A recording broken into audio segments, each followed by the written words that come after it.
வணக்கம் நண்பர்களே. சென்னை விருகம்பாக்கம் பகுதியில் மெட்ரோ தூணில் முதலமைச்சர் படத்தை பார்த்து ஒரு மூதாட்டி செருப்பால் மண்ணை தூத்துறாங்க தெரியுமா? சமூக வலைதளம். அது பெண்கள், குழந்தை, வயது முதல் இன்னைக்கு யாருக்குமே பாதுகாப்பு. அது கேடுகட்ட ஆட்சியில் ஸ்டாலின் பொதுமக்கள் கட்டுக்கணாத கோபம் இருக்குது. அது யாரும் சொல்கிறது இல்லையா என்னன்னு தெரியல. அதை சுய பரிசீலனை செய்யாமல் அதை விடுத்து அந்த காணொலி பண்ண அந்த கன்னியாகுமரி மாவட்டத்தை சேர்ந்த பிரதீஷ்ன்ற நபர் அதை எப்படி கண்டுபிடிச்சாங்கன்னு தெரியல. அந்த வலைதளத்தில் வர்றதை வச்சு அந்த பேரண்ட் எதுன்னு கண்டுபிடிச்சிருப்பாங்க போல். அப்லோட் பண்ணது. மூதாட்டி கைது செய்ய தேடி வருகின்றனர் அப்படிங்கிறாங்க. இதுக்கு சட்டமன்ற உறுப்பினர் ராஜாங்கிறாங்க. அவர் ஃபாதர் இந்த கமர்ஸுக்கும் வணிக வரி சங்கத்துக்கு இருந்தவர். ஆனால் அந்த ராஜா இந்த மாதிரி கைது இந்த மாதிரி நடவடிக்கை எடுக்கிறேன்னாங்க. கண்டிக்கத்தக்கதுன்னு சொல்லி போட்டிருக்காரு, திருத்திக்கணும்னு சொல்லி.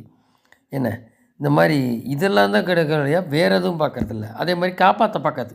அது ரேப்டிஸ்ட்டு ஃபெலோஸ் டிஎம்கேல நல்ல கூத்தடிக்கிறானுங்க.